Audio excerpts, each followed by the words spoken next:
Good morning, my fellow yoga travelers. Mighty glad to be alive today, and I hope that you are too, as we continue to live, laugh, love, learn, linger, live the life we love. It's Friday, so I'm going to do a little PowerPoint presentation. But first, I want to remind you you remember what it was like when you were a child?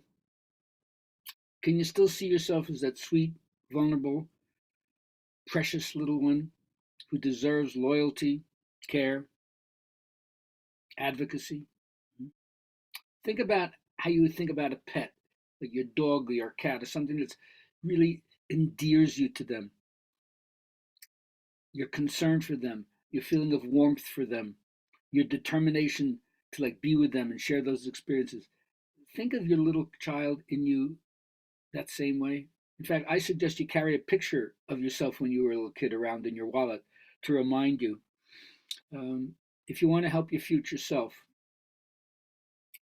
which I say, whether it's the next day, the next week, the next year, the next decade, to have as good a life as possible, bring your little kid along with you. Um, because when you take good care of yourself and that little kid, then you have more to offer other people. So have compassion on yourself. That's what it first means. Just like you would wish another person doesn't suffer and has the best of all possible outcomes. Feel for them, feel for yourself the way you feel for them.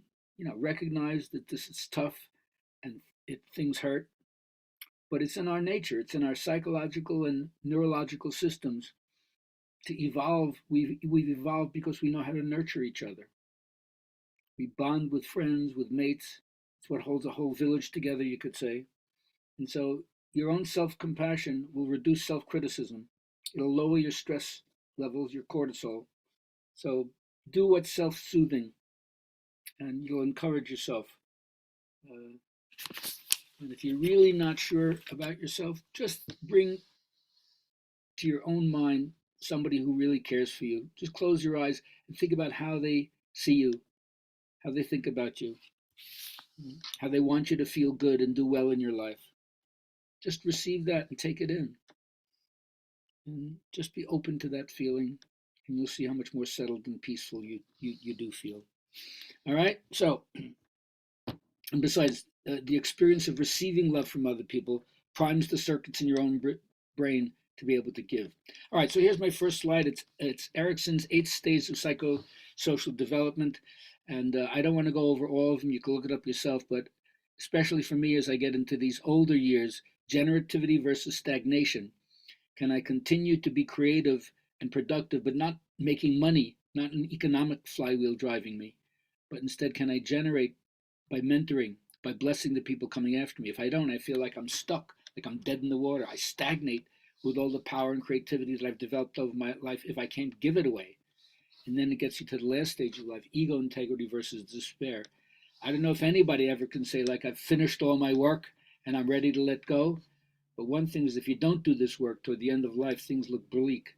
And I would think that you can't have the integrity that can face your own mortality um, majestically or nobly. I think that like you're despairing because you don't have anything in your life that gives you the hope and the belief that you can enter into the unknown.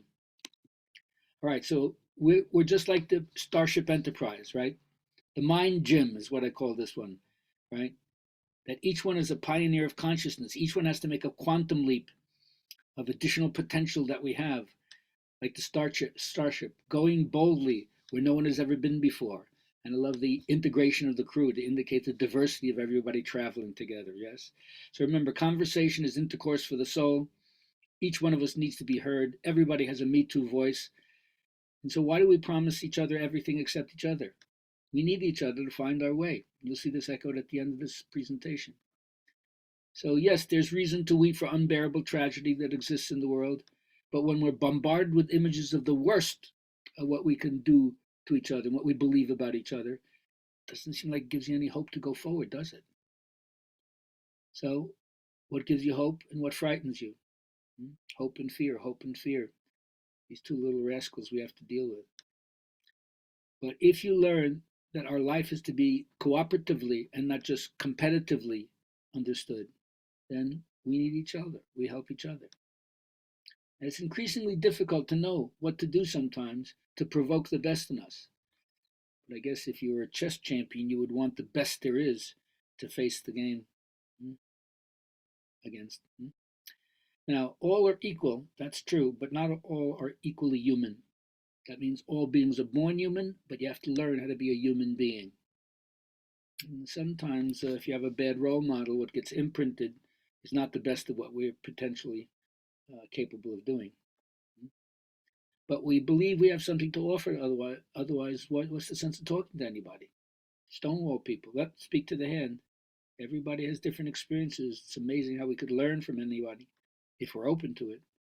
And maybe you'll find spirit in disguise in the other person. So if you're curious about diversity, the deeper order will show itself because it's obvious that diversity is, and there must be a reason for why the multitude of differences exist, the coat of many colors. Especially when you disengage, when you use your yoga to recognize the symbols here that Shiva is Lord of Yoga, Lord of the dance, Lord of destruction represents, to get into that meditative state which encompasses all the different symbols of the dance of life. And then so many people are threatened and they're fearful when they're being challenged. But the reason why most of the time we don't listen is because we'd have to change. Oh, this active listening workshop sounds useful. Why in the world would I want to go to that workshop? Yeah, really hard to. But active listening is really powerful for holding safe space for people and as well for giving you an opportunity to be heard. And then if you do, I would suggest just stop pretending that we can go it alone. Admit that we don't know. Admit we need help. Madre mia, Madre Maria, enséñame, help me, teach me, show me, because we can change if we think together. Peace be with you. Have a wonderful weekend. Remember, Good Vibrations Yoga is having its next two classes Wednesday the 14th and 2 weeks after that on the 28th. So we'll be dealing with my usual Dharma talks and a wonderful asana sequence. So I hope that you join us. Go to my website, GabrielHalpern.com, and check it out, see what we're about. And come hit the mat with us is on next Wednesday, the 14th, and then Yoga and Universality on the 28th. All right? Have a great day. Peace.